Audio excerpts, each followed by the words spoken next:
Good evening, everyone, and welcome to the North East Non-League Show. And tonight we're going to be looking back with Stephen Turnbull. Stephen, thank you very much for joining us tonight. Thanks for having us on, mate. Lots to chat about, and obviously getting on to Belmont United at the end as well. But starting with obviously yourself in the early days that we're going to get on to very shortly. We just want to say a massive thank you to our sponsors, Baywatch TV, Sun and West End, Durham City, AFC, Jade Bell, and of course proud to support If You Care Share Foundation as well. But yeah, just getting back them early days, Stephen. I mean, you move from youth football into the Northern League for Bishop Auckland. Back at that time, how did you find the step up from youth football into the men's football?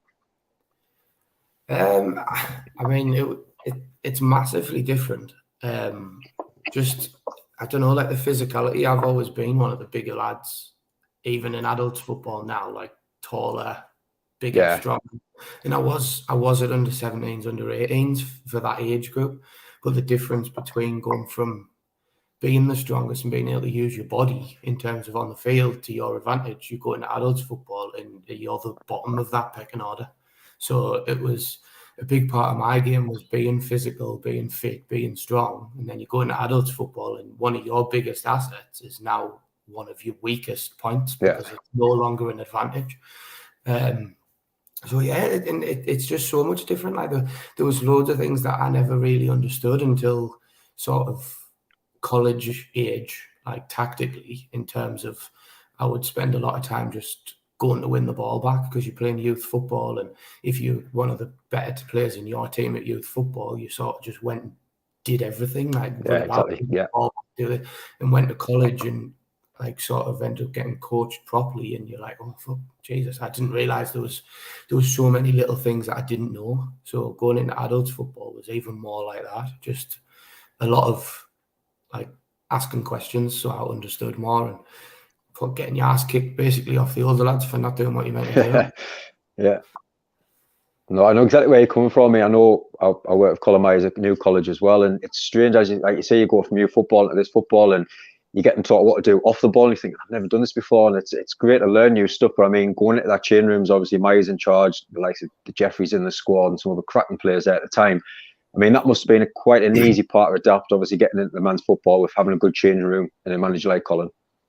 It was very, very like easy for me in some senses, but not in others because I don't know, like Colin was always brilliant for me. Like I had him at college and I played for him loads of times, like going through loads of different clubs as you go on. But it was one of them where Colin would always give me and a few of the younger lads enough sort of like, I know it's enough like leeway to get yourself into a bit of trouble, but also keep you in the right track. Yeah. And so if he sort of knew, if he knew I was going to be a little bit late for training or something like that, he would have no problem with telling Peter Jeffries and Salah and Wayne Gradziak, all them when I first started.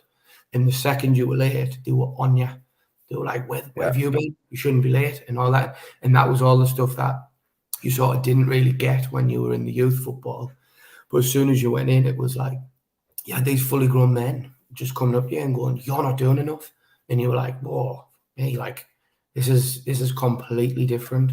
So yeah, it was easier transition maybe for some lads because I had Colin and Colin knew what I was like. So he was sort of, as well as being a coach and a manager, he's sort of looking out for you that little bit, letting you get into the trouble that he probably needs you to get into to become a bit more of a man. As well as looking after you, which was amazing for me. But then you also had the fact that you were going into changing rooms with lads who were used to winning. When I signed for Bishop, they weren't doing too well, but there was lads in there that had signed just before me and stuff who'd been around and had won. Like, see there, like you had Peter Jeffries who went on to play all over the place and he was brilliant. Salah, Stephen Selvin, who was the captain, he played Newcastle Blue Star. He'd won all sorts. Wayne Gradziak, who's at Durham City now, just took over again. He played all over the place as well. And then you had the younger lads who've gone on to do a bit as well, like the Pewall twins, Amar and Adge. They were there, and you weren't allowed to let your standards drop, and everyone was on board with that. And that's something that made me a better player, 100%. It did, because I knew you weren't able to do it. I wasn't allowed to cut corners, even on the smallest of things. So that was massive. Really good. I mean, like you say, after a good few years at Bishop, you left and joined Chesley Street in 2012 and on to Tow Law in the same year. Did you enjoy your time at both them clubs, or were you just trying to find the next club that suited you at that point? I sort of left. I was at Bishop for quite a while, and then it got to the stage where sort of, and I've said this to other people before, like I should never have left Bishop when I left. I think the issue for me was Colin spoke to us towards the end of the season, sort of before I left, and he said, "I want you to go to Tow Law," and like he said, like on loan. I mean, anyone who knows Annie, there's no loans. Do you know what I mean? Like you just register, and then they say, "We want." But so I went there for the end of the season, and I played every minute of every game, and I loved it, and it was amazing. And it was the same league as Bishop at the time, but Tow Law was sort of cut adrift, so they were always going down, I think. And it was there, me and another lad went there on loan, Lewis, who we were at college together, and we loved it. We thought it was amazing. And then the bloke who was running Tow Law left and went to Chesley Street, and he was on saying, "Come, we've got these players, we'll get promoted, blah, blah, blah." And we were quite young. I think we were like 20, 21, and sort of, in a way, fell for it. And we should never have ever done. I don't think we should ever have left. And it was just sort of being told all the sunshines and rainbows that we were going to get this and going to get that. And as a kid, basically 21, you're just like, sounds good, doesn't it? We're going to get promoted because I trust this bloke. We're going to get promoted. I'm going to get paid this. We're going to get these players in. And it just never materialized. And it was awful. Not that I hated it. I made some good mates, and Colin Wake, who was there at the time, he wasn't the lad who signed us. It was sort of the other lad who went as his assistant. Wakey was brilliant, but it just never worked. It was crap in the end. I wish I never went, without being rude to them as a club. Yeah. It was just the wrong time, poor decision as a young lad. And sort of my dad never really played like footy on a Saturday or anything like that. So advice-wise, I never really, the only person I ever had for advice was like Colin or Billy Horn, who was in college as well. And difficult to sort of judge whether the advice is to benefit what Colin wanted or whether it was to benefit what I wanted, because we were both involved in that situation. So it was a hard one, and I made the wrong decision, like, definitely. Yeah. Ian, thank you for watching. Hopefully get you back on the channel very shortly, mate. I hope you're doing well. But in the same year, 2012, you make the move to Crook. And what a move that was. Obviously, Northern League Division 2 champions, 2012-13 season. How good was that season looking back for yourself? One of the best ones I've ever had. Yeah. As I say, I was still only 22, 23 that year maybe. And it was unbelievable, mate. Like, some of the lads that were there, like, I went in, the season had already started, and I signed just after. And it was just like, again, I didn't know anybody that was at Crook. I only signed because Gary rang us, Pearson, God bless him, and he rang and he got in touch and he just said, like, he's like, "Look, we've played against you a few times, blah blah blah. We've got this hole that we need filling, and I want you to come." So he was like, "We don't have a lot of money, etc. I'll give you whatever." And to be honest, he could have offered us a fiver, and I'd have been there. But like, it was amazing, mate. We went in, and you had lads that had already won stuff, and you had lads that were younger like me who hadn't, and who've gone on and done brilliant. Like, so went in, I was playing sort of in midfield with Richard Hodgson. I don't know if you know, he was pro at Darlow. Craig Price, who played like Shildon and all over the place. But then you had like other lads who was here who again wouldn't allow you to let those standards drop. We had like Warren Byrne was up front. We had Buster. I don't know if you might not know Buster. He's from Horden way on, and he played through that way. And he was another centre forward. He was brilliant. Like, he would just run through brick walls. And we had like Kev Devine as well up front. Yes, yeah. Kev, scary man. Like, your side, when he's on your team, is amazing. We had like Christopher Pearson, Baz Posker, some players that have like really been about and done stuff. And you see, and I was still only 22, 23, so they all looked after me really, really well again. And we went on and did loads. It was just amazing, mate. It really was. Like training, games, changing rooms, everything was just so good. And we had a great side. Yeah, definitely. So working with the late Gary Pearson, I mean, how good was he as a manager, but just a bloke in general?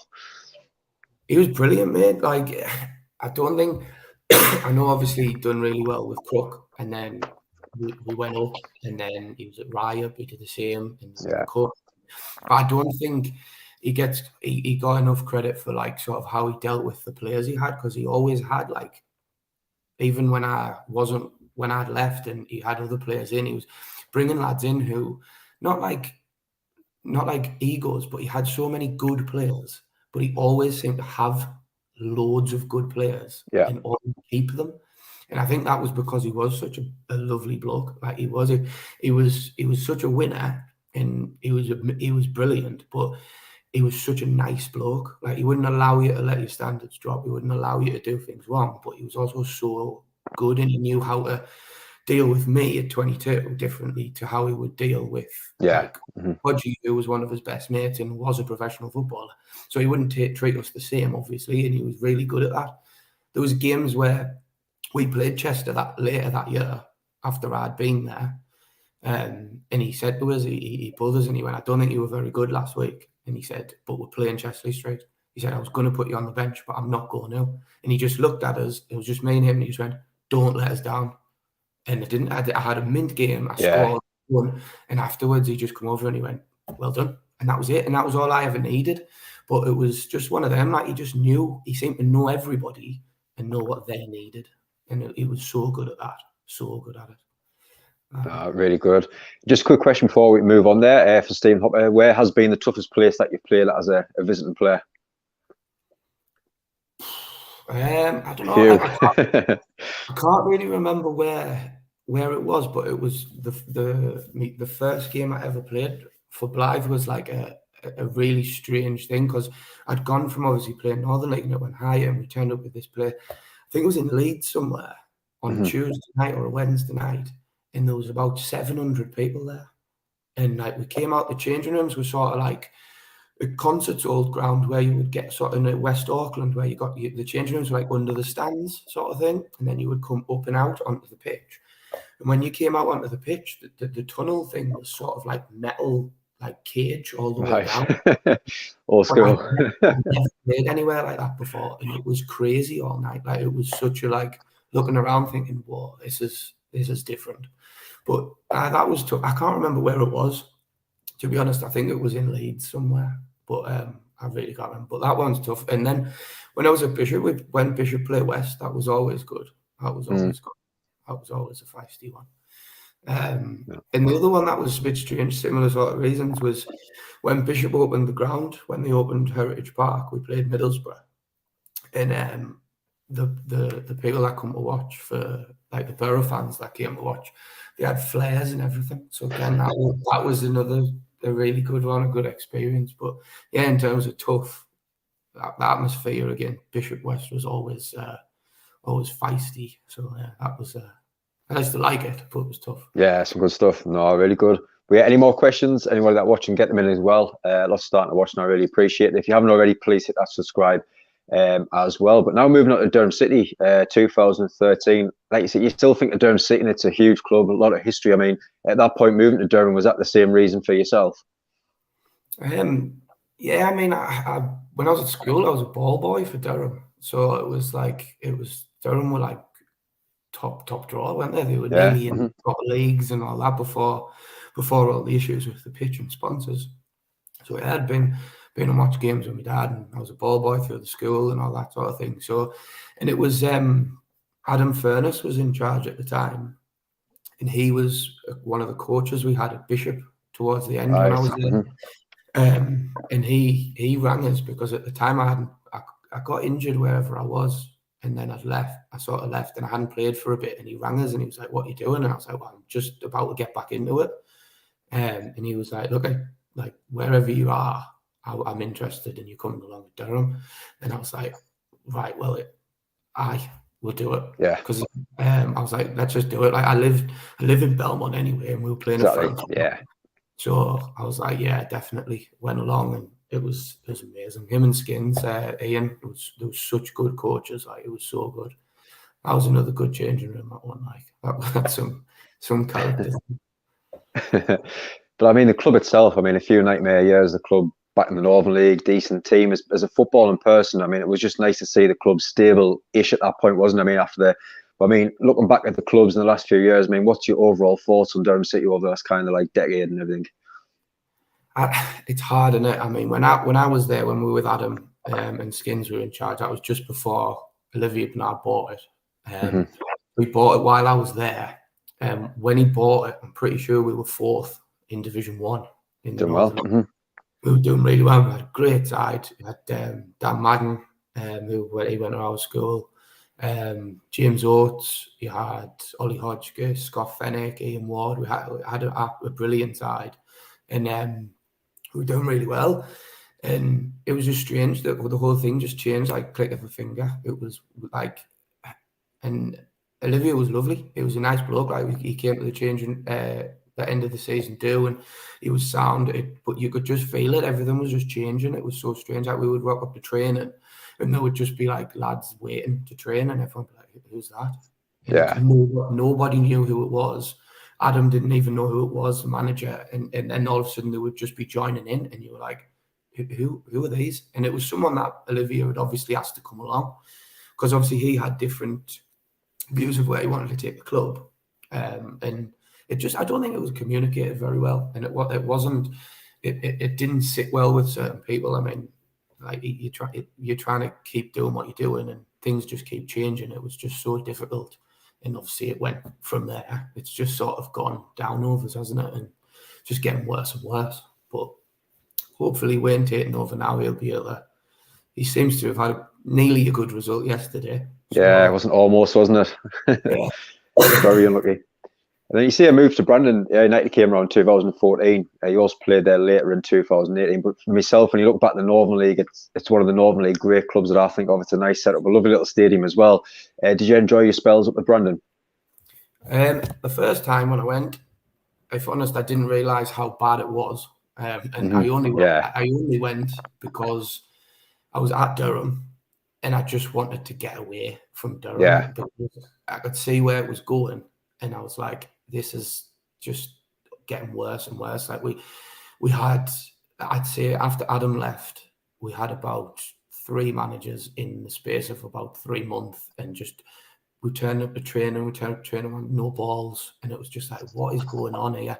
So there was a few lads who just sort of went, I want away. And Vince Kirkup was there. I don't know if you know Vince. He's a Crook now. And Vince was sort of running everything. So he was picking the team. He was running the club. There was a handful of them as well there. But Vince had rang us a few times because we just knew each other sort of through football, and said, "Look, will you come up? I need help to do this, and this." And he said, "I know you're playing for Sherburn on a Sunday. Would any of those lads want to start playing on a Saturday?" And most of them were anyway. So that was a bit no-go. But I went up, and my first game, I was at work, and I turned up, like, I got there as soon as I could. And it was awful. We played Wellington, got beat 7-1. And I was just like thinking, oh my God, what have I done? Yeah. So, but no, Vince was great. Vince was really lovely bloke. Got a lot of time for Vince. And he said to us, he was like, "Look, if you can help get players in as well, that'd be great." And slowly we did all right. We sort of got a few players in. I asked the lads to come, and Vince sorted it out. But Ziggy, who's a good mate of mine, James. Yeah, did very well, didn't he? Now, he wasn't playing on a Saturday at all.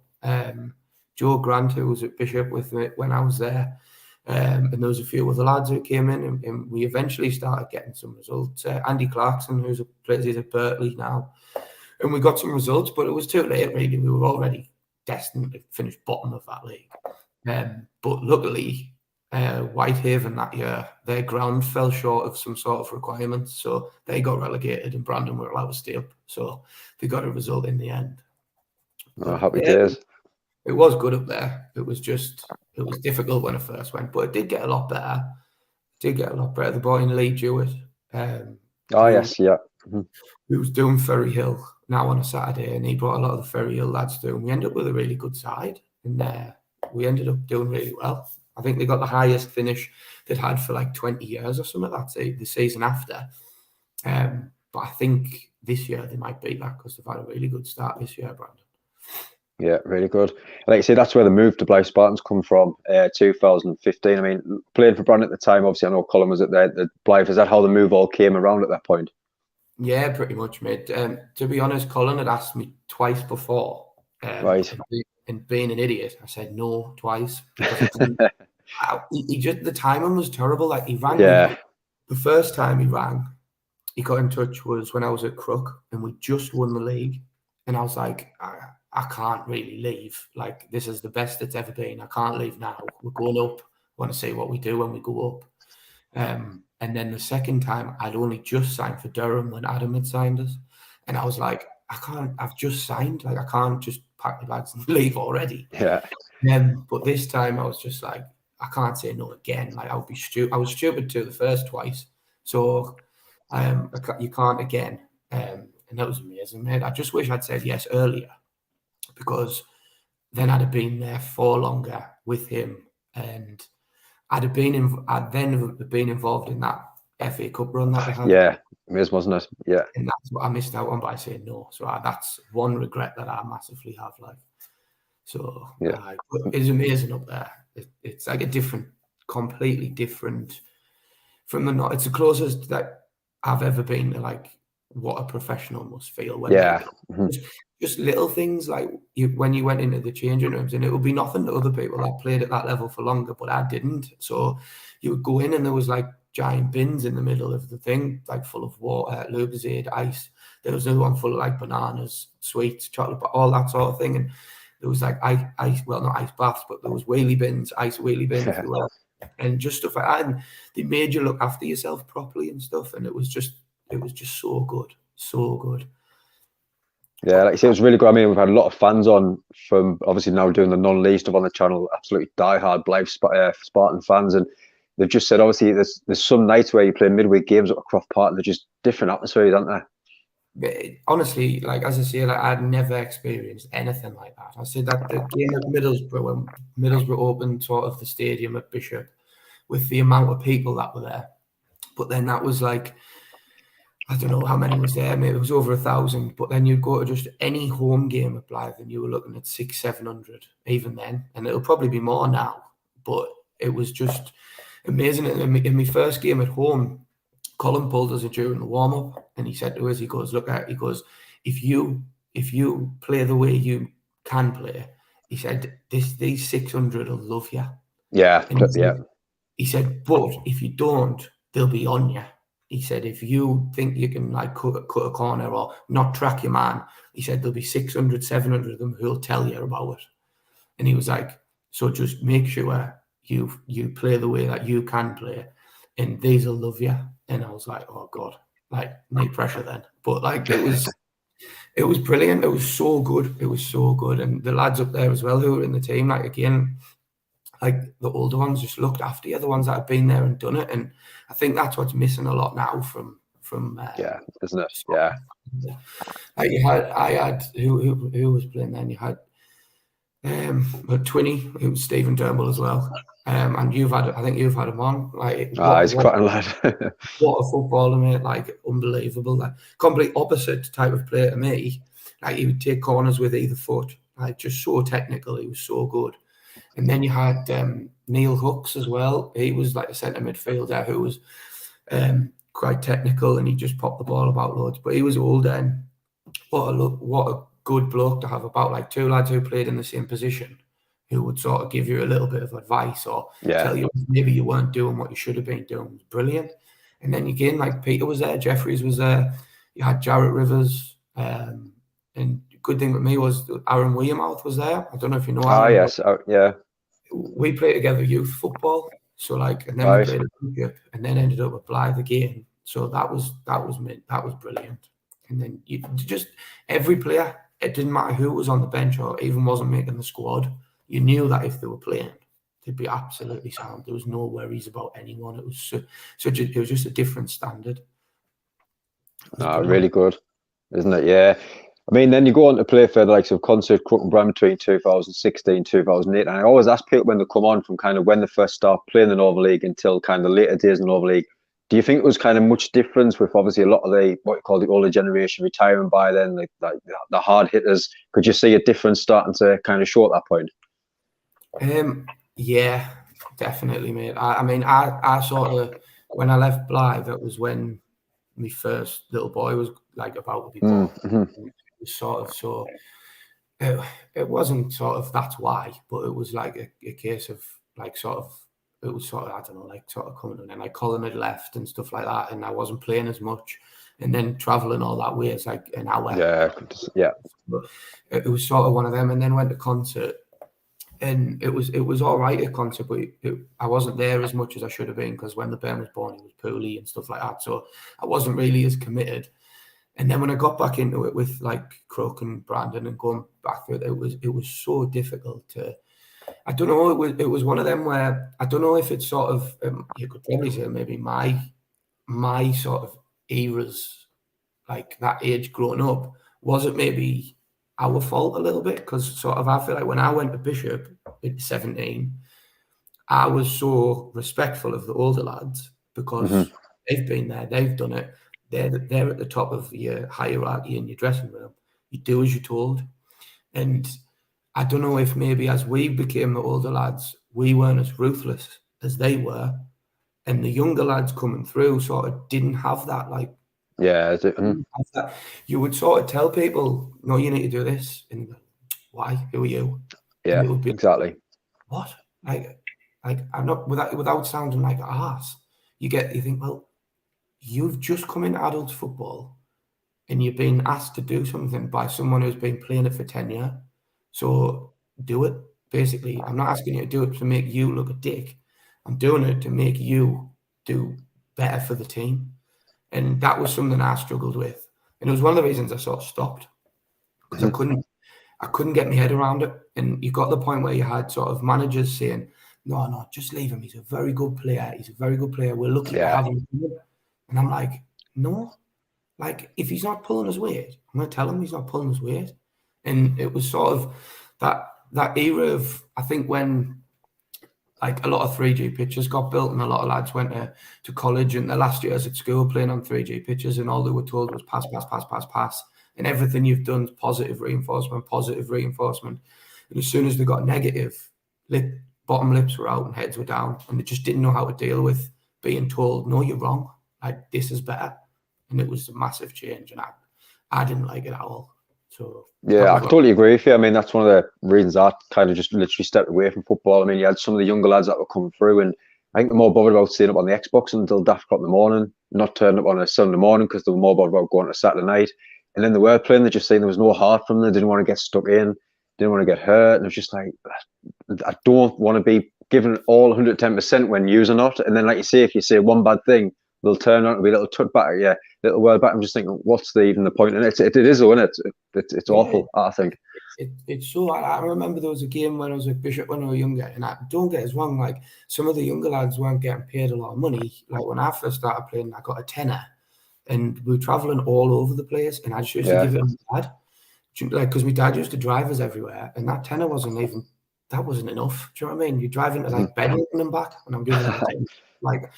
And there was a game at Benfield away where we went and we got battered, about 4-1 or something like that.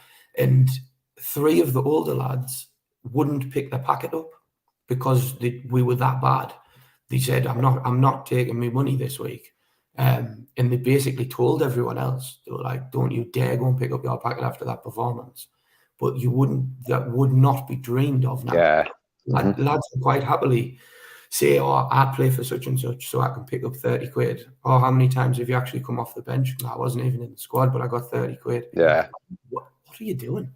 Like, just it's a different attitude, and I think it'll change around. It's like everything in life, and like you get eras of sort of like. I just think it's a bit soft as well at the minute, but I do feel like it's starting to change a little bit. Like obviously we've got the Saturday side, and I'm trying to say to some of our lads now, like, you can't allow the person next to you to do less because they're making you do more and they're making you look bad. So we're trying to build a bit of a culture on a Saturday with that, and it's getting there. But obviously it takes time because the lads have never been around it. They've never done it. So it's one of that. It is difficult, but I do think it is changing back around to the way it used to be. So yeah, it is difficult. It's a massive change. It was a massive change, and it was strange. Hopefully, like you say, hopefully the better change is definitely made. I think, don't they? I think that's why so many teams fold, mate. I really do. Yeah. And I think especially on a Sunday, because you have lads who, like I've had this year, and it's not a dig at people because it's just what they're used to doing, and it's that sort of what you've grown up being a part of. But lads who are like 20-odd-year-old going, "Oh, I don't want to play on a Saturday anymore because I've got a season ticket." And I'm like, mate, get that season ticket when you're 35. Like you can't play footy again when you're 35. You'll be done in. You'll be knackered. Some really good players who are just going, nah, I can't be bothered. And it's like you're wasting what you've got because you're a good player. But as you say, it's just the way some things are. I suppose sometimes there's nothing you can do about it. So you just got to get on with them. Yeah. That's it. I mean, one of the things that used to always get me. I mean, you always have been playing in teams where you always go back for a pint afterwards as well, and you get 5 or 6 lads go back for a pint, and they don't realise you go back for a pint, win, lose or draw, to have a sit and just to banter with your team, and it's just that's what you need sometimes, and they don't realise going back to the pub, even just for a can of Coke. It's mad when you look at the younger players; they just don't get it. And even like I used to go back, win, lose or draw, but even you would lose and draw a game, and I could see people laughing. That used to frustrate me. That used to get me angry. I used to go home because I was so angry because we used to like people just laughing because you're just being beat. But that's how we were built up at that time, weren't we? Oh, 100%, mate. I mean, some of the things that I remember from like playing footy sometimes isn't even the football. It's being in the pub or being in the clubhouse after the game, or even the changing rooms and stuff like that. The changing rooms is the best place to be. Yeah. I love it. It's amazing. Like, and it sounds strange, but like I've seen before about it was easy to sort of mix in from youth to adults when I had Colin and stuff like that. But the changing rooms were crazy. Like Peter Jeffries is one of the best players I've ever played with. I know he's a goalkeeper, but one of the best teammates I've ever had. And this was a lad when I was 18, we're having a shower at Bishop, and he stood behind us pissing up my back. Do you know what I mean? Like that's unheard of. That's unheard of now. He'd be like dragged into HR or whatever. And exactly. But at the time, it was just like, fucking get off. What are you doing, man? You scruff. that was the way it was. You had lads, Chris Lawson, he'd stopped playing. He was from Brandon way on, but he was a really good defender. And he was on the massage table and he had trainers on. Obviously face down in the massage table, still had his trainers on. And I can't remember who it was. Someone went behind him and wrote on the heels Eleanor in black marker pen, and they were brand new. And he went off it. Nobody would break and tell them who it was because it was such a close team like bond. And if you didn't go to the clubhouse after the game, if you didn't stay behind, it was you fined or you this. Or exactly. that. Yeah. But now you just get lads going, I'm not paying that. And you're like, how do you enforce them not paying that? If you're not willing to buy in, you're not willing to buy in. But then it was, if you're not willing to buy in, then get out, go away. You play somewhere. But it's just different now. But definitely. That team mentality gives you those memories as far, massively. It does, man, doesn't it? No, really good. Getting on to our quick fire question round before we mention Belmont United as well. Love this round. So many great questions that we answers that we've had. Sorry, from a lot of our guests. Start with number 1, the best manager that you've worked under. The best manager, I'd have to say Colin, because I worked with him that many times, Colin Myers. But in terms of he just knew what to say to get the best out of me. He would be horrible to us sometimes, and I'd think, we'd had this conversation after I've stopped playing when I've seen him, and I used to say, Colin, I used to fucking hate you. I used to hate you. And he'd go, oh, I know you did. But I used to get I'd go into pre-season, I'd come out the fittest I've ever been. Yeah. He would say horrible things to us. You could do a bleep test and you could come out with the best score, and he'd be going, you fat. And all I'd ever know was, honestly, I just want to prove him wrong. Always just wanted to prove him wrong. And he just knew how to get the best out of us. In terms of coaches and stuff, I'd probably say Billy Horn was probably the best coach. He taught us loads in terms of tactical stuff. And then maybe Gary Pearson. Gary, who had like loads of tiny little things that he got me to change, which were like some things that I'd never really thought about, like just little things like, oh, the ball's over here, why is your body shaped this way? Why have you not tried about putting it that way? Where it might have been slightly unorthodox, but it was really good to like open your eyes to something different to what you were used to doing. So yeah, like I'd say Colin was the best manager, and then them two were coaches. Excellent. Number 2, best teammate that you've played with? Well, as I say, I just said Peter, but like for a lot of different reasons. Peter was probably the best overall because he'd look after you. If there was a fight, he's the first one there. He'd back you, he'll tell you what's wrong. And if you're in his way, he'll also punch the teeth out your head to get the ball. He was probably epitomised what I would like to sort of drum into the younger lads as well. And Stephen Salvin, I still text him now and again for advice, even though he was our captain at Bishop. I still text him now if I need advice. So yeah, probably one of them too. Really. No, really good. Best opposition player that you've played against who just couldn't get the best of?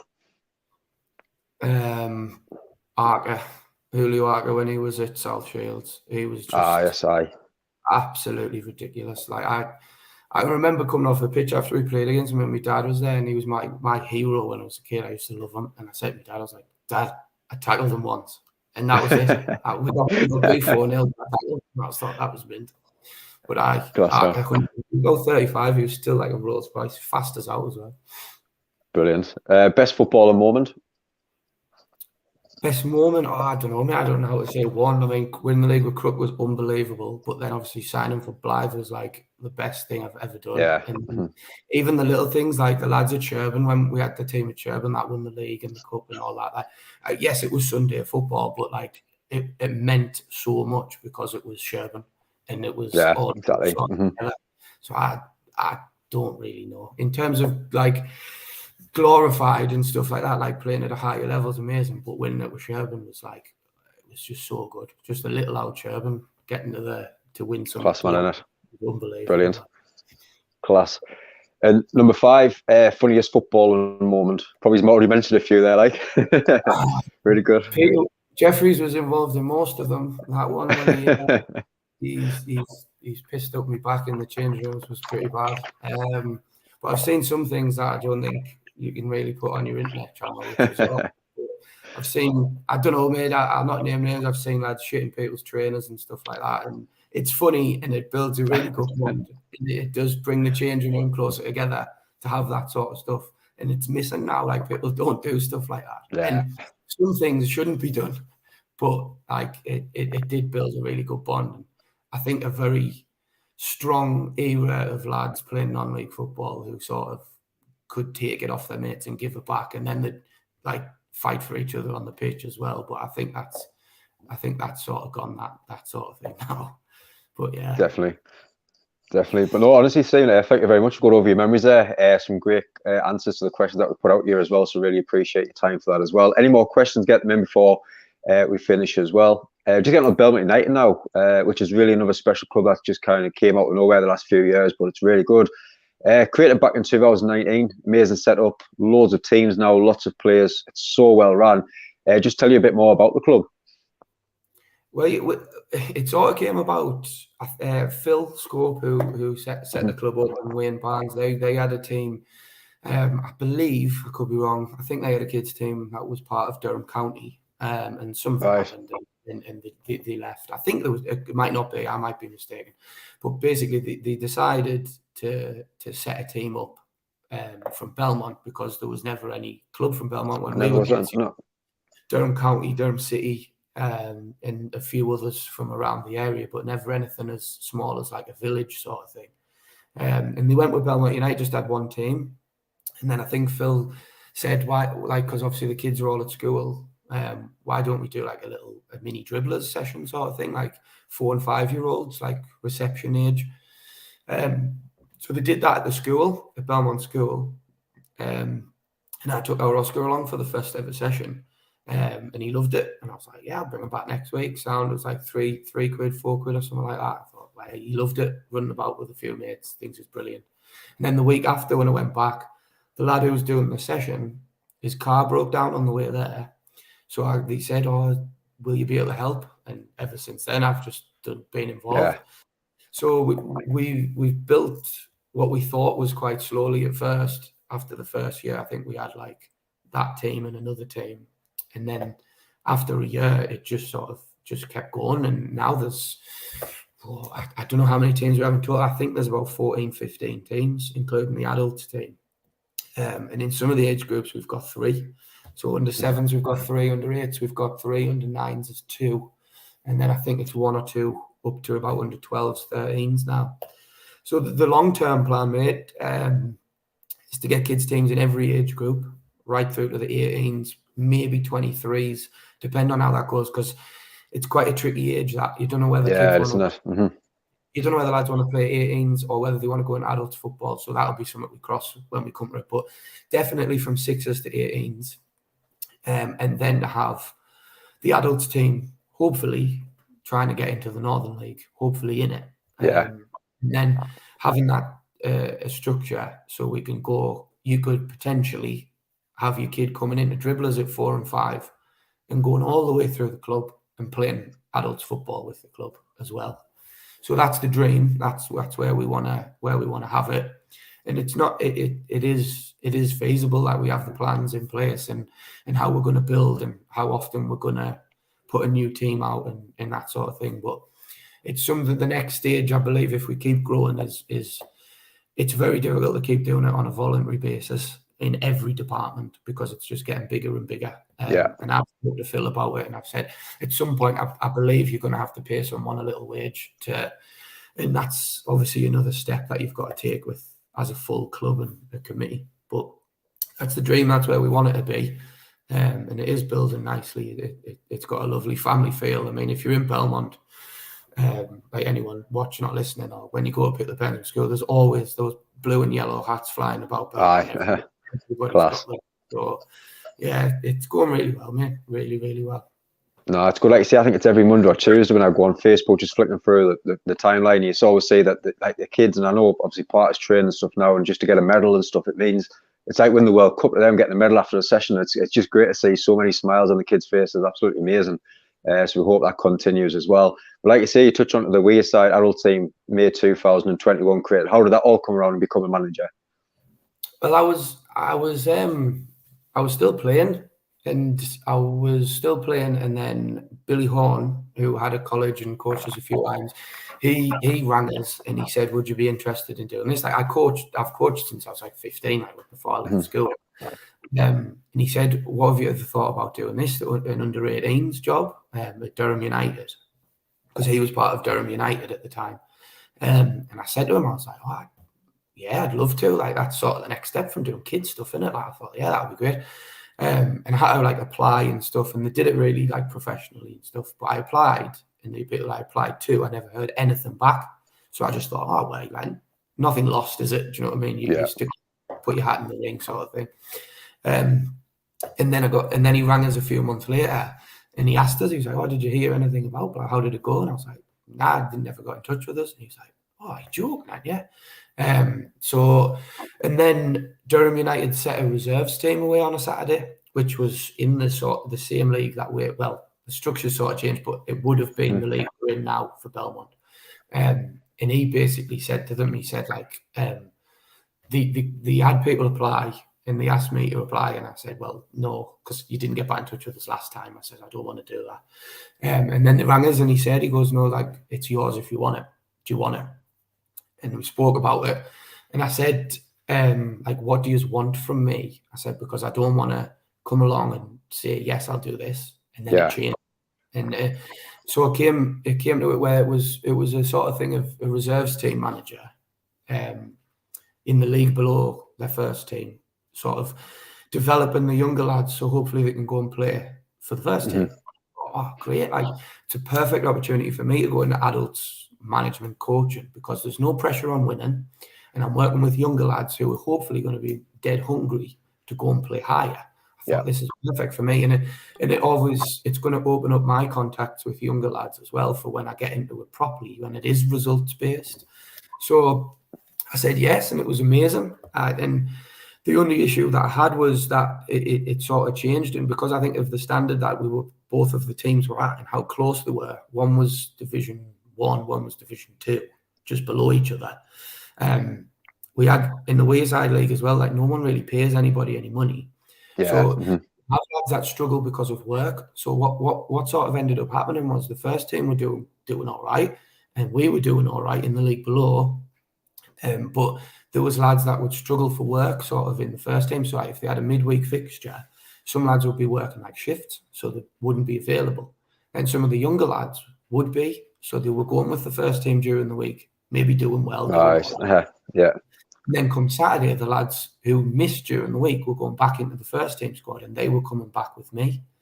So it was sort of, they were getting very disheartened about that because they were working hard, they were getting their opportunity, and then because someone was back from work, then they were getting put back in the reserves. And I said to them, I was like, that is the way it works. Like, that is the way you are going to be for maybe a season or two. Yeah. So you've sort of got to grit your teeth, sort of crack on with it, keep your head down, keep working hard. And every time you get that opportunity and you do well, just remember, just mark it down and be like, right, I played this game, I did well. I played that one, I did well. And then at the end of the season, when they're talking to you about X, Y, and Z, you can go, well, I played this many games for the first team, and I feel like I did really well. I feel like I can play at that level. And it just sort of, it never seemed to materialise. A lot of the younger lads were really disheartened about, and I think they felt a bit maybe used, sort of thing, like used when he's at work, and then when he's back, I'm back over in this team. And the lads got disheartened, the lads started leaving, and we sort of had discussions and stuff as well when I was there about, they said, I was told, like, oh, look, it's not so much about winning with the reserves teams, it's about developing them. And I know, I said, but they are winning games. And I said, so at times we're doing really well, and then the lads are going to play here and then coming back, and then they're disheartened when they come back. And I said, I understand it's my responsibility to sort of build them back up and get them playing well. I said, but it got to the point where lads were going, I don't want to go and play for the first team because I'm just going to get put back on Saturday anyway. And I was like, oh, it was such a difficult situation to be in. I was under the assumption when I took the job that I was going to get a group of players to work with for a year, like the whole season. And then at the end of the season, be able to go, right, I think 1, 2, 3, 4, or however many have had a really good season. I really think you should take them, and I really think you should have a good go with them. And it just never really materialised like that. And when I was there, Phil was coming and watching the games. And he said he was loving it. He was like, oh, I love this. This is something that I want for Belmont. And I was like, well, I said, it's something that the club needs to look at in the future. But we were only a year old at the time, 2 years old. So it was miles away from what we were wanting to do. And then when I left, well, sort of for those reasons, because the lads I was working with were getting so frustrated. They weren't wanting to come anymore, and they were leaving. And I was like, this isn't what I signed up for, sort of thing. Phil came to us and he said, look, we want to do that. It was planned to be done in a few years' time, but if I was to set it up now, would you do it? And I was like, oh, of course I would. I did straight away in a heartbeat. So he got on it straight away. And first season was really hard because we were at times like dragging lads into playing just to fulfill a fixture sometimes and getting a team out. It was really difficult, but we did really well in patches, and I think it sort of summed up how the season went. We finished like 5th out of maybe 12, but the 4 above us had loads more points than we did. And they and them 4 got promoted. But then one of them dropped out, one of them folded, so they rang us and said, do you want to be promoted? And we were like, yeah, for the sake of the club, yes, because that's the direction we want to go in.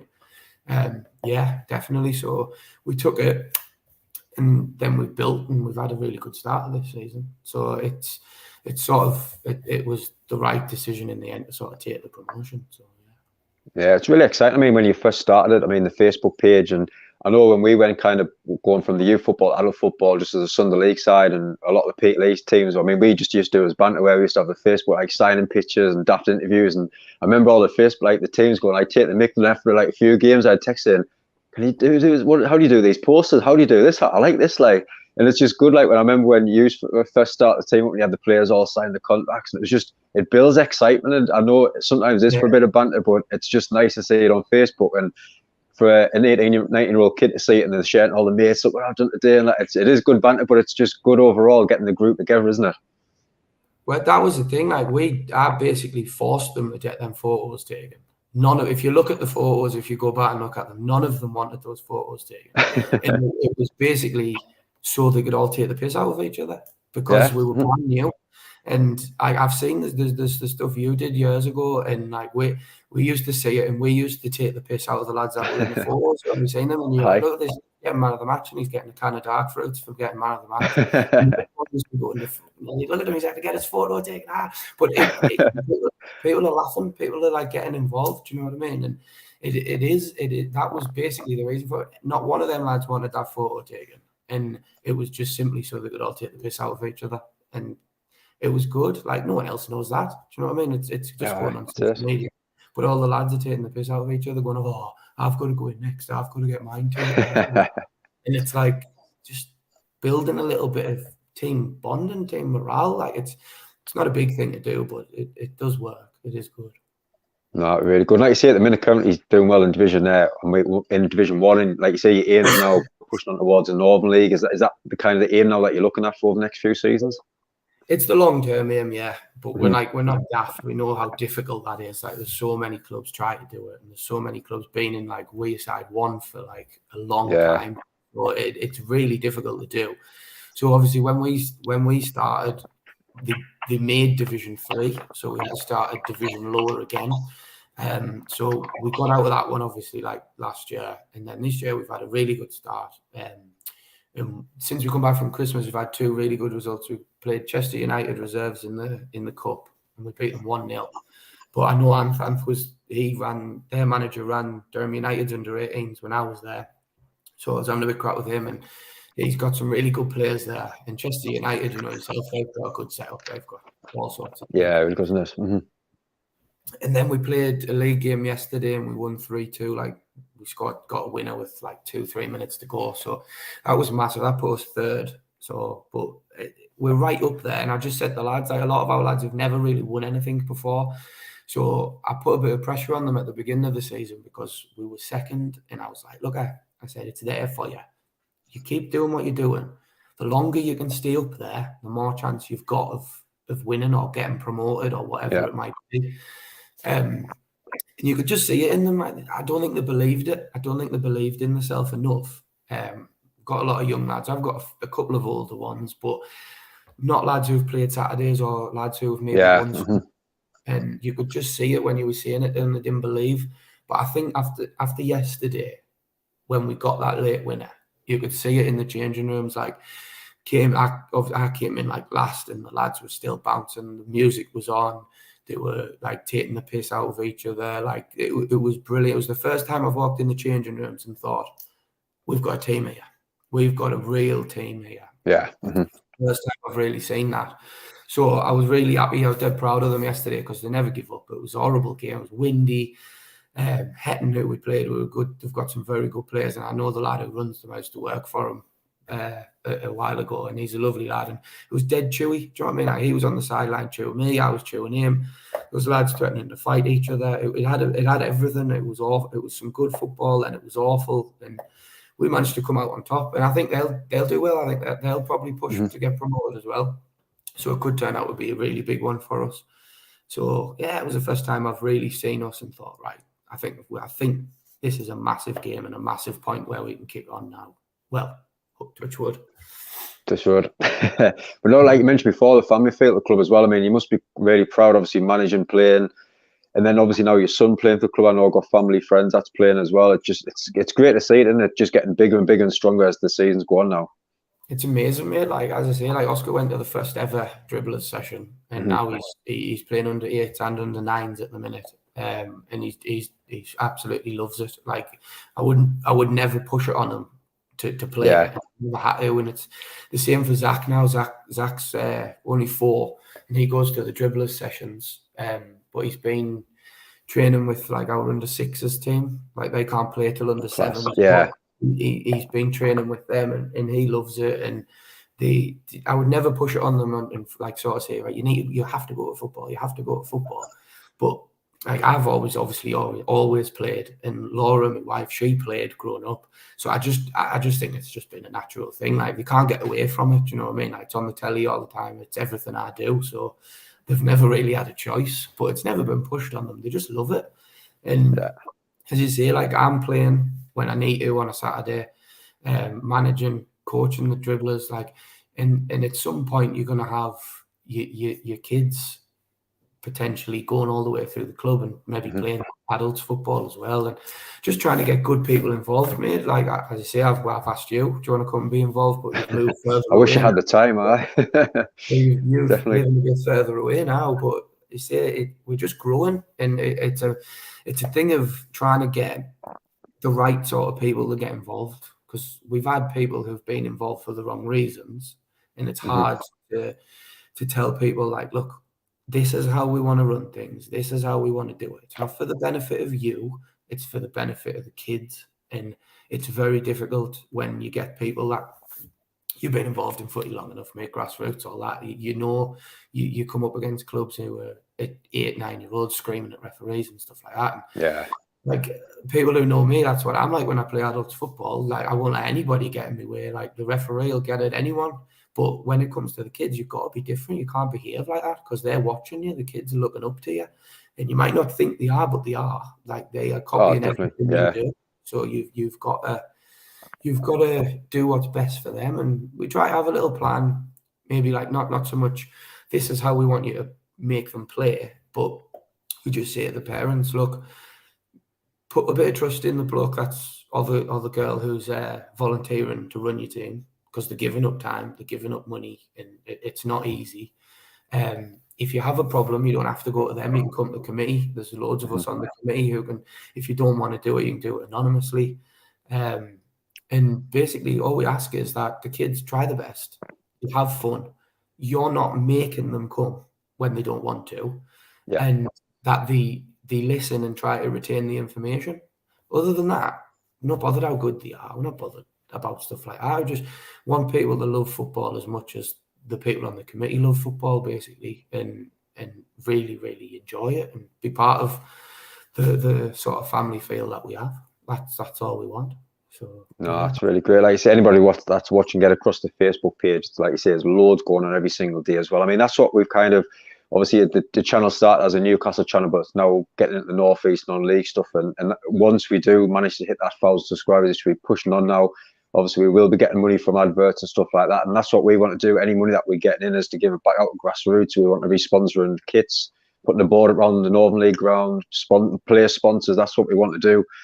So we can't honestly thank anybody that's subscribed already, but please just keep smashing that subscribe, because once we get there, that's what we want to do. Get out and help clubs like Belmont United, put our name on the shirts, the back of the shirts, whatever. And it's just little things like that keep teams going, isn't it?